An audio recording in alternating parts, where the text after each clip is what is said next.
Killed at Resaca by Ambrose Bierce. The best soldier of our staff was Lieutenant Herman Braille, one of the 2 aides-de-camp. I don't remember where the general picked him up. From some Ohio regiment, I think. None of us had previously known him, and it would have been strange if we had, for no 2 of us came from the same state, nor even from adjoining states. The general seemed to think that a position on his staff was a distinction that should be so judiciously conferred as not to beget any sectional jealousies and imperil the integrity of that part of the country which was still an integer. He would not even choose officers from his own command, but by some jugglery at department headquarters obtained them from other brigades. Under such circumstances, a man's services had to be very distinguished indeed to be heard of by his family and the friends of his youth. And the speaking trump of fame was a trifle hoarse from loquacity anyhow. Lieutenant Braille was more than 6 feet in height and of splendid proportions, with the light hair and gray-blue eyes which men so gifted usually find associated with a high order of courage. As he was commonly in full uniform, especially in action, when most officers are content to be less flamboyantly attired, he was a very striking and conspicuous figure. As to the rest, he had a gentleman's manners, a scholar's head, and a lion's heart. His age was about 30. We all soon came to like Braille as much as we admired him, and it was with sincere concern that in the engagement at Stone's River, our first action after he joined us, we observed that he had one most objectionable and unsoldierly quality. He was vain of his courage. During all the vicissitudes and mutations of that hideous encounter, whether our troops were fighting in the open cotton fields, in the cedar thickets, or behind the railway embankment, he did not once take cover, except when sternly commanded to do so by the general, who usually had other things to think of than the lives of his staff officers, or those of his men for that matter. In every later engagement while Braille was with us, it was the same way. He would sit his horse like an equestrian statue in a storm of bullets and grape, in the most exposed places, wherever, in fact, duty, requiring him to go, permitted him to remain. When, without trouble and with distinct advantage to his reputation for common sense, he might have been in such security as is possible on a battlefield in the brief intervals of personal inaction. On foot, from necessity or in deference to his dismounted commander or associates, his conduct was the same. He would stand like a rock in the open when officers and men alike had taken to cover, while men older in service and years, higher in rank and of unquestionable intrepidity, were loyally preserving behind the crest of a hill, lives infinitely precious to their country. This fellow would stand, equally idle, on the ridge, facing in the direction of the sharpest fire. When battles are going on in open ground, it frequently occurs that the opposing lines, confronting each other within a stone's throw for hours, hug the earth as closely as if they loved it. The line officers in their proper places flatten themselves no less, and the field officers, their horses all killed or sent to the rear, crouch beneath the infernal canopy of hissing lead and screaming iron without a thought of personal dignity. In such circumstances, the life of a staff officer of a brigade is distinctly not a happy one, mainly because of its precarious tenure and the unnerving alternations of emotion to which he is exposed. From a position of that comparative security from which a civilian would ascribe his escape to a miracle, he may be dispatched with an order to some commander of a prone regiment in the front line, a person for the moment inconspicuous and not always easy to find without a deal of search among men somewhat preoccupied, and in a din in which question and answer alike must be imparted in the sign language. It is customary in such cases to duck the head and scuttle away on a keen run, an object of lively interest to some thousands of admiring marksmen. In returning, well, it is not customary to return. Braille's practice was different. He would consign his horse to the care of an orderly. He loved his horse, and walk quietly away on his perilous errand with never a stoop of the back, his splendid figure, accentuated by his uniform, holding the eye with a strange fascination. We watched him with suspended breath, our hearts in our mouths. On one occasion of this kind, indeed, one of our number, an impetuous stammerer, was so possessed by his emotion that he shouted at me, "I'll bet you to $2 they drop him before he gets to that ditch." I did not accept the brutal wager.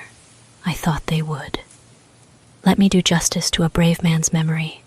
In all these needless exposures of life, there was no visible bravado nor subsequent narration.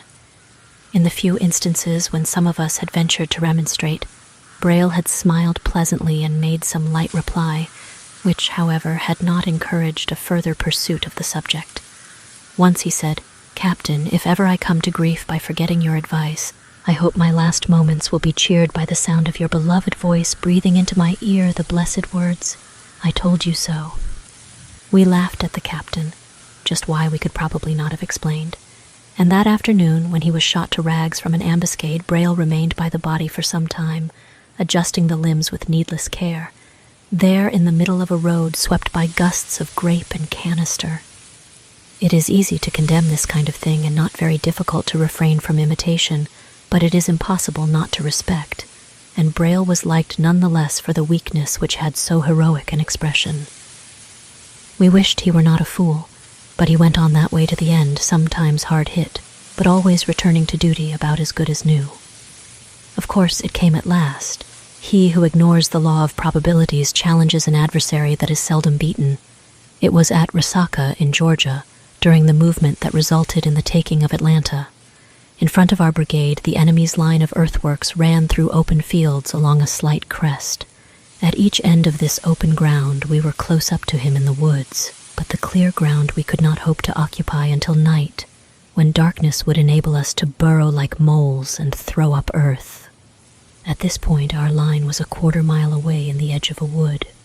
Roughly, we formed a semicircle, the enemy's fortified line being the chord of the arc. "Lieutenant, go tell Colonel Ward to work up as close as he can get cover, and not to waste much ammunition in unnecessary firing. You may leave your horse." When the general gave this direction, we were in the fringe of the forest, near the right extremity of the arc. Colonel Ward was at the left.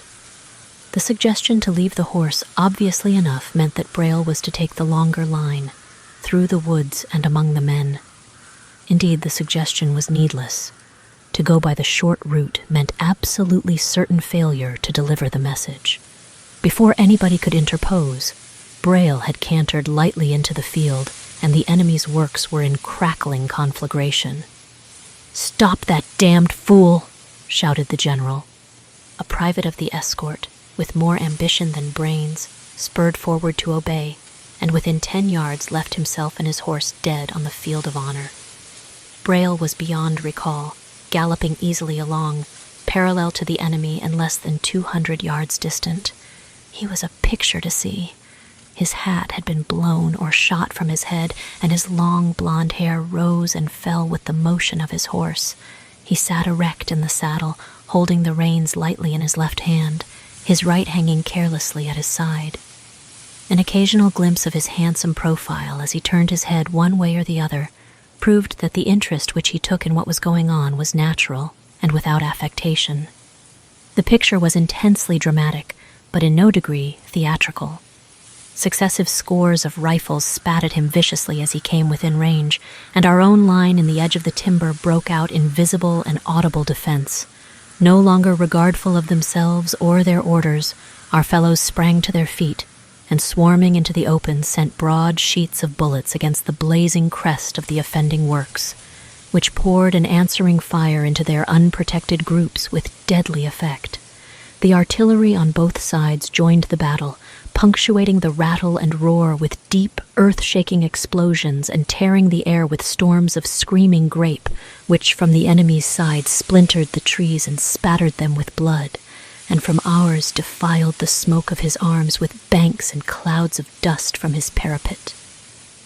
My attention had been for a moment drawn to the general combat, but now, glancing down the unobscured avenue between these two thunderclouds, I saw Braille, the cause of the carnage. Invisible now from either side, and equally doomed by friend and foe, he stood in the shot-swept space, motionless, his face toward the enemy. At some little distance lay his horse. I instantly saw what had stopped him. As topographical engineer I had, early in the day, made a hasty examination of the ground, and now remembered that at that point was a deep and sinuous gully, crossing half the field from the enemy's line, its general course at right angles to it. From where we now were, it was invisible, and Braille had evidently not known about it. Clearly, it was impassable. Its salient angles would have afforded him absolute security if he had chosen to be satisfied with the miracle already wrought in his favor and leapt into it. He could not go forward. He would not turn back. He stood awaiting death. It did not keep him long waiting. By some mysterious coincidence, almost instantaneously as he fell, the firing ceased, a few desultory shots at long intervals serving rather to accentuate than break the silence. It was as if both sides had suddenly repented of their profitless crime. 4 stretcher-bearers of ours, following a sergeant with a white flag, soon afterward moved unmolested into the field and made straight for Braille's body. Several Confederate officers and men came out to meet them, and with uncovered heads assisted them to take up their sacred burden. As it was borne toward us, we heard beyond the hostile works, fifes and a muffled drum, a dirge. A generous enemy honored the fallen brave. Amongst the dead man's effects was a soiled Russia leather pocketbook. In the distribution of mementos of our friend, which the general, as administrator, decreed, this fell to me. A year after the close of the war, on my way to California, I opened and idly inspected it. Out of an overlooked compartment fell a letter without envelope or address. It was in a woman's handwriting and began with words of endearment, but no name. It had the following dateline: San Francisco, Cal, July 9th, 1862. The signature was "Darling" in marks of quotation. Incidentally, in the body of the text, the writer's full name was given, Marion Mendenhall. The letter showed evidence of cultivation and good breeding, but it was an ordinary love letter, if a love letter can be ordinary. There was not much in it, but there was something. It was this: Mr. Winters, whom I shall always hate for it, has been telling that at some battle in Virginia, where he got his hurt, you were seen crouching behind a tree. I think he wants to injure you in my regard, which he knows the story would do if I believed it. I could bear to hear of my soldier lover's death, but not of his cowardice. These were the words which on that sunny afternoon, in a distant region, had slain 100 men. Is woman weak? One evening I called on Miss Mendenhall to return the letter to her. I intended also to tell her what she had done, but not that she did it.